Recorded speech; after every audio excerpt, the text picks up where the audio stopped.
welcome to Pyro Radio. I'm Mike, as you all know, from Pyro Radio and the Offering Magazine. I'm here with Arsis.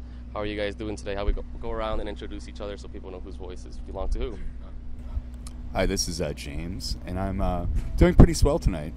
Swell in a good way, not like I ate too many pickles.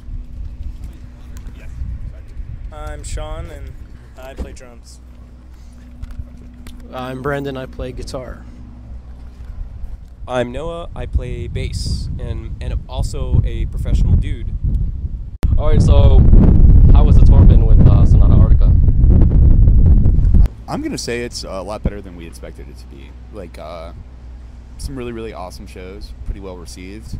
When we got presented with the tour, it was kind of like, well, we really want to do it because, Sonata's a great band, good turnouts, but, one of these things is not like the other being Arsis, I guess. So, yeah. And, but, no, it's going really well for us, I think. So. Yeah, it's interesting. When we took the tour, a lot of people were commenting on the fact that it's just an odd pairing, and it's turned out that we've had a lot of great turnouts at the shows, and we've made a lot of new fans, and I mean we couldn't be happier. Everyone's pretty cool. Cobra and the Lotus are a great band and great people too. Out of observation, I noticed, James, that you cut your really long hair from the last time I saw you. Yes. And further surprising change, is there any reason behind it? Well, I told him to cut it. I mean, I don't know. I guess I just got sick of it, honestly. Right. It was, it gotten looking pretty ratty from years of touring and not really taking care of it. And I didn't want to be that guy, at 32 years old with, well, I can see through the back of that guy's hair. So, I opted to cut it and be that guy with short hair. So I'm assuming it's a lot easier to manage on tour now, right? It is so much easier to manage on tour. Yeah, I'm kind of glad I did it now, and not at the same time.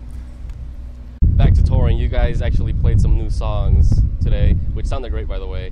How have the fans throughout the rest of the tour dates taken to them? Pretty well, I think, actually. And even a few shows, I saw people singing along to some of the new songs that just came out last week. The EP through Zion AV. It's called Lepers Caress. Yeah, I mean, it just came out right as we started this tour, and it was people recognize the lyrics, and we see them chanting to the parts, and it's pretty cool. It's catching on slowly. It can only get better from here. Also, I think the new stuff, just the way it was written, allows us to perform a little more energetically live. So, so the songs destroy live, and people seem to know them already, and it's going well. Yeah, they're more live oriented music. I mean, we didn't necessarily write them with a live setting in mind. They just kind of formed that way. It's pretty natural. You guys are touring, especially for long periods of time, or even short periods, and you guys have been touring for years. There's always something interesting that goes on tour. Are there any interesting stories that have happened throughout the years? Is this PG or is this R, our NC-17? It could be R. It could be R. Whatever you want. Oh man. Okay. All right. Well. All right. So, we've seen everything from a gangbang to hard drug use to, oh man, you name it. I mean, just give me a category and I'll run with it. The gangbang's pretty interesting. Oh. Okay. I don't want to name. Yeah. No names. Okay. So Dave, let's call him Dave. Dave walked by, and he's the guitar tech, and he walks by George and me, and he says, hey, he's got this arm around this chick, and he says, hey, it's Tag Team Tuesdays, you next. And I was like, wow. And George says, no, I'm okay, because George was coming down off this 2-week coke binge.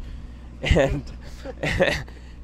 so Dave and this chick go into the bathroom, and then we go into the bathroom, and a line has formed, and it's really crazy. I mean, okay, so half the tour it was insane, and then like the show's been over for like 2.5 hours, and this chick comes out and her makeup is running. She's no longer drunk, she's sober now, and she realizes what she's done, so she does the walk of shame out of the bathroom, and mind you, this show's been over for like 3 hours, so she's now face to face with the entire tour package, half of which she has blown and sexed anally, orally, and vaginally.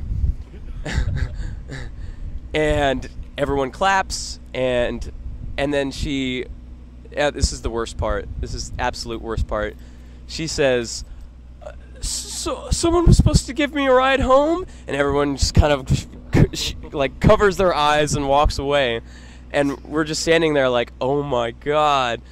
And yeah, that's pretty much that story. Funny part is I was asleep in the van through this whole incident, but the next morning when Noah started to tell me about it, I knew exactly which girl he was talking about, just from observing her at the bar for like 2 seconds earlier in the day. Ryan shook you? Like, no, I shook you in the van. I was like, Malone, you'll never guess what happened. That was a funny one. Give me another category. All right. What other kind of categories do you guys? Oh have? my God! All right. Poland. Oh. Yeah, that was a good one. That was interesting. Always happens. always. Okay, the Polish game. Have you heard of the Polish game? I've not heard of the Polish game. The Polish game is you just sit around a picnic table and do shots of potato vodka and see how long you can last until you fall over. So I did 3. I was like, okay, I know what's happening. I walked away, and Jim, you wanna? Sure.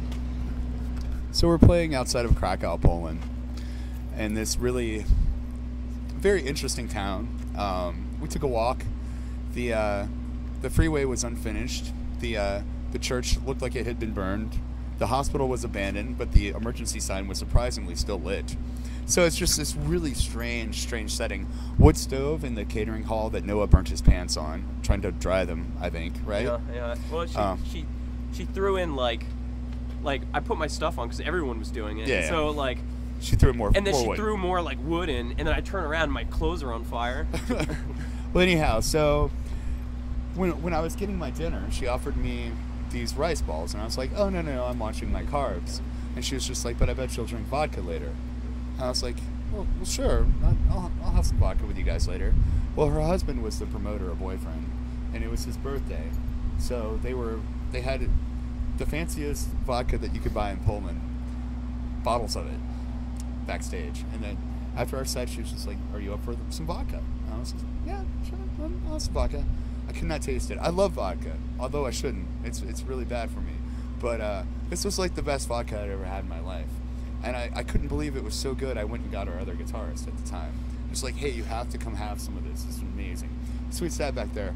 I don't know how much we drank with these people. Like, we went through at least a couple of bottles. They had to go get more, actually. We went through so much vodka. And I don't remember getting on the bus. But I do know that the night ended up with me and the other guitarist puking in tandem into one trash can. I think I tried to sleep in the... go to sleep in the cabin with the bus driver? The front area of the bus where the bus driver tries to drive. And he didn't take too kindly to this. And after they ushered me out of there, I think I tried to fall asleep in the common area, which was also unsafe. Somehow pillows got switched. There were puke on pillows, puke in hair. I couldn't feel my left arm the next day. It was good times. I got a PG one that was just like my first tour with these guys, and I remember it was super fun. It was that venue in Baltimore. After the show, they opened the whole back room up to us, to all the bands, and there were 9 bands on this package. So everyone got wasted back there. There were like industry hits there, and someone cranked Bohemian Rhapsody, and everybody on the tour that was in the room started a circle pit. Remember that? Yeah, I remember. It was like a crazy circle pit during the middle part of Bohemian Rhapsody with like us and like Darkest Hour and Misery Signals and Abigail Williams and this like 5 other bands. After the Burial. It was. Was Hank there? That was the Hank night, which we won't get into. Oh yeah, that's discrepancy. Well, I mean, we have to name names. That's a bad let's one. not do that. That's a bad one. Do you remember Hank? Yeah. Oh man. Oh man, I had one, lost it. Moving on. How about you, Brandon? Do you have any stories of your own? Oh, what about Kelowna? Oh, Kelowna. Okay. Oh man. Okay, we played in Kelowna, and the venue got changed like 3 times in the week prior to us getting there. So we arrive at the venue and we're like, this is it, and it's a bowling alley. This is the Firewind tour, right? Yeah, we're on tour with Firewind and Night Rage and White Wizard. Yeah, Firewind headlining. And we arrive and it's just a bowling alley, and it's open for business. There are like families and children running around and stuff, and we're playing this back like billiard pool room. And there are about like 30 people there. Yeah, about 36, I think was the official Yeah, 36. number. So, and the stage was so small that there was no room for us to play on it, and we just set up on the floor. And we rocked the floor, and we sold like $10 a head in merch or something. Yeah, it was like, okay, so Firewind had taken up the entire stage, so we set up on the floor, we like moshed with the entire crowd, and yeah, I think I like broke my bass at the time. It was destroyed, and we did like near $500 in merch with like 36 people. There were like diehards there. Yeah, it was crazy. Some guy had his like face broken open. It was nuts. And there was this chick after the show who was, oh man, okay, without naming names again. Do you remember this? No, I don't remember. So there was this Falling down. Yeah, there was this chick who got like way too drunk. She was super tall. She had on really high heels, and it was like we were out back in the blacktop, and there were potholes and stuff. And she was like trying to run away from her friends and stuff. And she like falls on the ground, and like her tits fall out of her shirt, and she's trying to fix it, and she just takes a nasty spill. Yeah, she takes a nasty spill, and she like hits her head on the ground, and one of the members of another band that we won't name comes up with his cell phone, and he's trying to like take pictures of this, and she just smacks it out of his hand, just like bam on the ground. His phone's in like 4 pieces. It's like just smashed.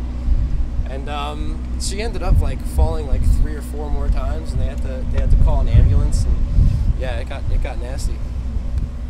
The whole concert at the bowling alley seems like it'd be a good music video, actually. Oh yeah. Well, Black Dahlia did that already, didn't they? Yeah, they did. Yeah. The first time I met James was when you guys were opening up for Arch Enemy at the House of Blues. Oh wow, okay. Yeah, and that was actually my first time seeing you guys, so I was like really pumped because I've been wanting to see you guys for a while.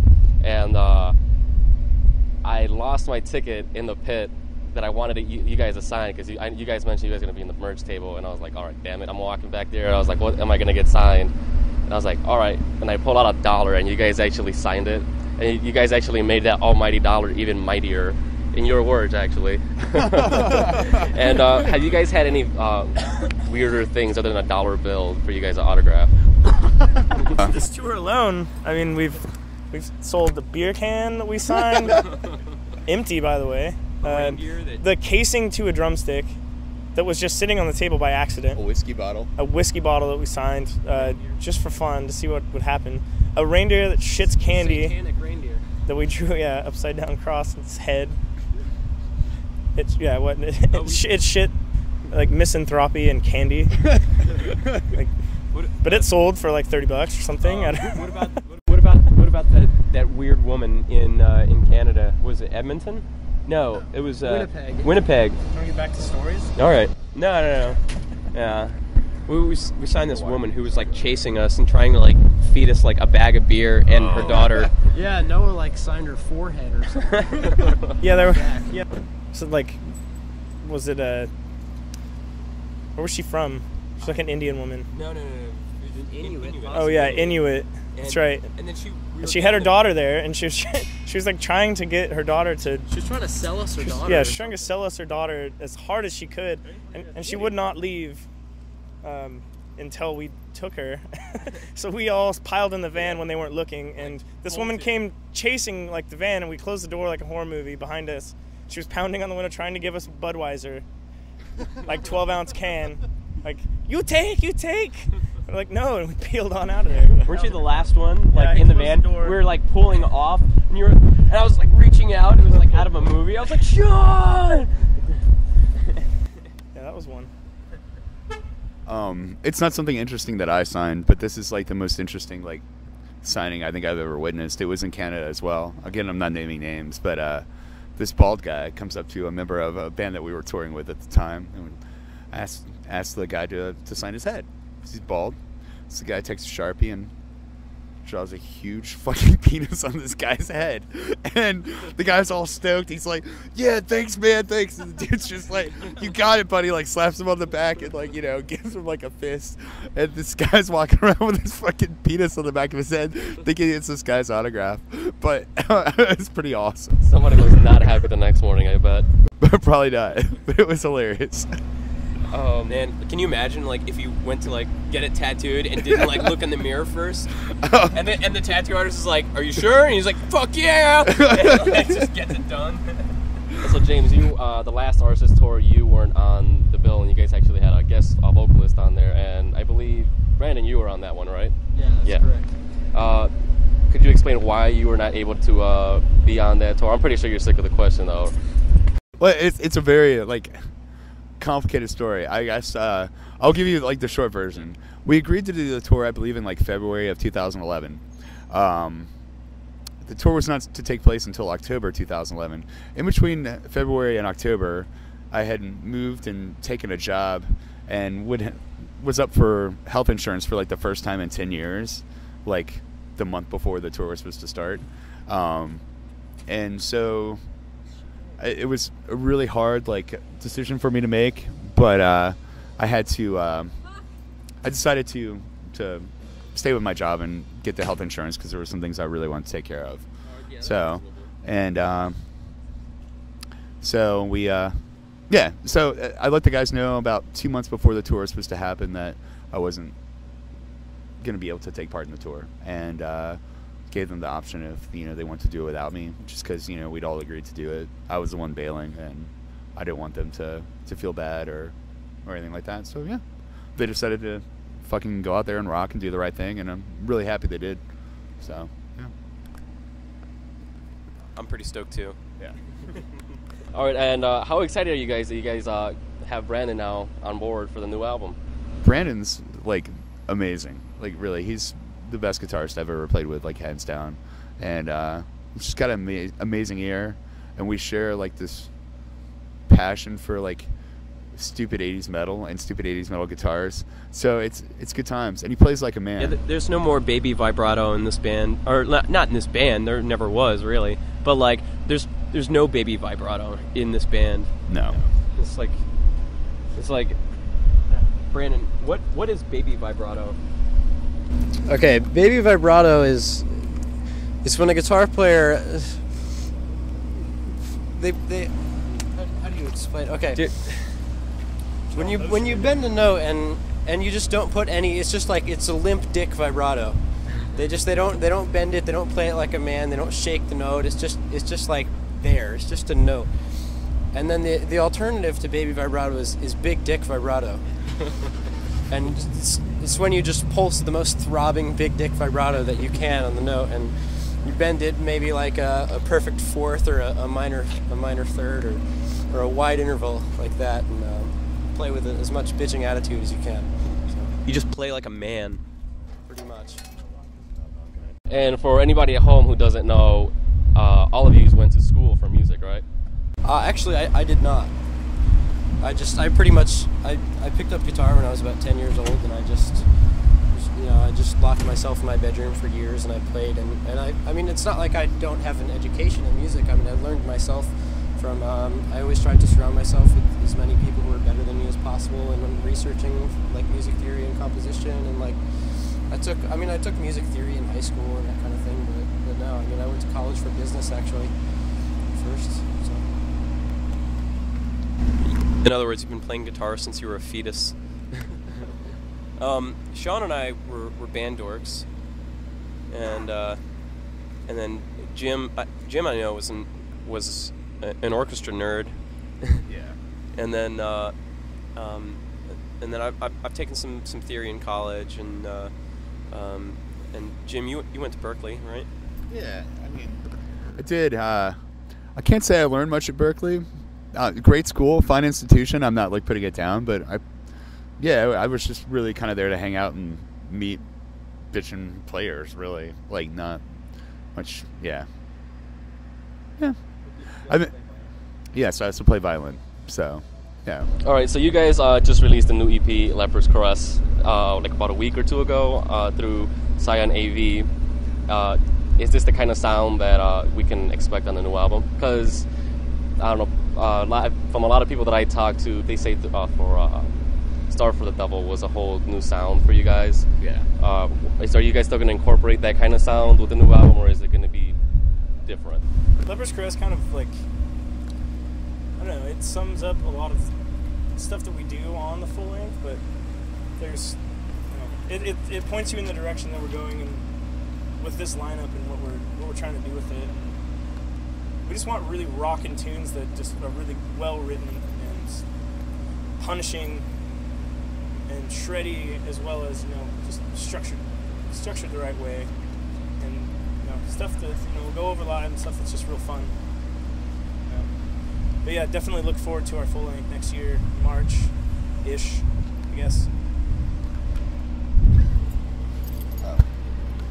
Yeah, I mean, to me, I mean, they're two totally different entities. Like Sean said, I think it does point you kind of like in the right direction. But I think, without a doubt, Unwelcome's probably like the most irresponsibly like brutal thing we've probably done. So it's totally different than Lepers Caress. So.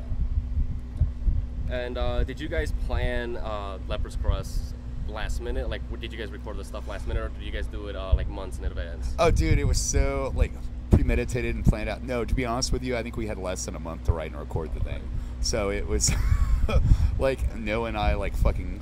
I felt like I was cramming for like an exam in high school. It was like, yeah, pretty nuts in last minute. But I think we pulled it together and it came out like worlds better than I would have hoped it to. So.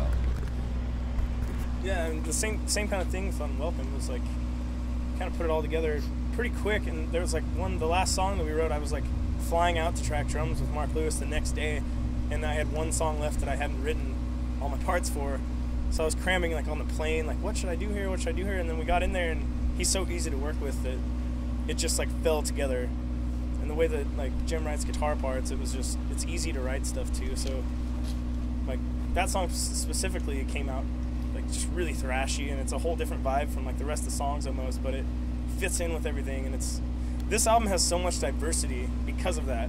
We just kind of, every song has its own feel and different vibe, and we're proud of all of them, so we're stoked to see what the response is. Yeah, like Jim said, we tracked everything for the EP in a week. We had maybe a month to put it together, scrambling to write songs, and we had like one riff left over from Unwelcome that we wanted to use that we couldn't use, and we tore it apart and used it on the EP, and the rest came naturally, like and then the two songs that were original demos. They're two of the oldest Arsis songs, like Veil of Morning Black. I mean, Veil of Morning Black almost was the name of the band, if I'm not mistaken, yeah. And then Painted Eyes we reworked into Denied. And the lyrics like yeah, in the studio. Yeah, the lyrics were written like 5 minutes before I tracked. Oh, actually, I remember Jim is like, he's right about to track vocals for like, this is the last song we have, and he's like, I think I'm just gonna write some new lyrics, and he just leaves to walk to 7-Eleven to like buy cigarettes, and he comes back from 7-Eleven, he's got like this whole pad with like a whole set of lyrics on it that he just like wrote on the walk from 7-Eleven. He just went into the vocal booth and busted it out. Yeah, it was pretty outrageous, and we got to do a lot of stuff that we've not been able to do on other albums, like we used a sample. We made a sample. It's like this huge metal clang, and we did all these like backing vocals and gang vocals. It was a lot of fun. I mean, it was strenuous, but it was fun.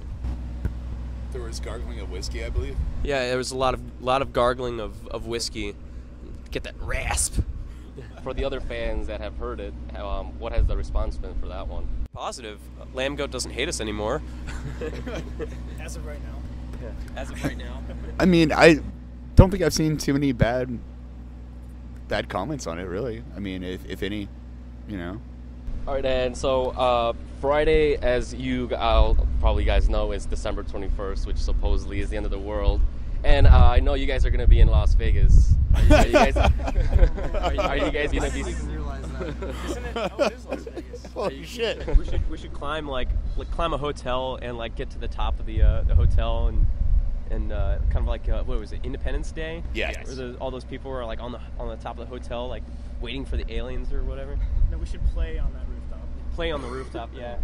Yeah, you guys are going to be cramming in as much sinning as possible there, and then as your last hurrah, being on the world.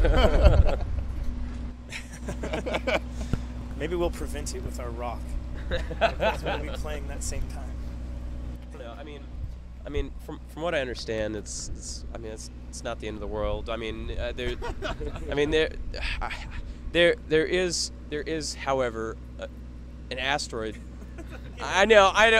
Sean's looking at me like, don't get into this, dude. But there's an asteroid that could possibly come into contact with the Earth in like 2036 or some shit. I don't know. You'd have to look it up.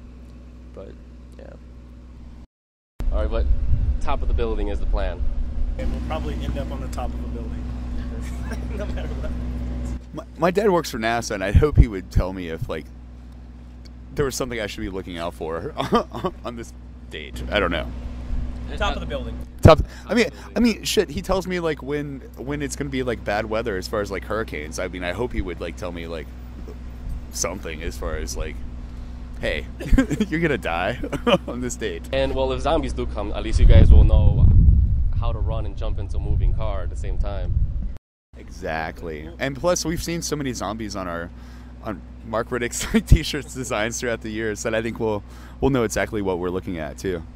The zombies are in by the Rickshaw Theater in Vancouver. They are. Zombies are haunted. And plus, if zombies come, we'll just like raid Jeremy Saffer's studio for like all those weapons he has. All right, guys. So, any plans other than the new album coming in 2013? Tour stuff.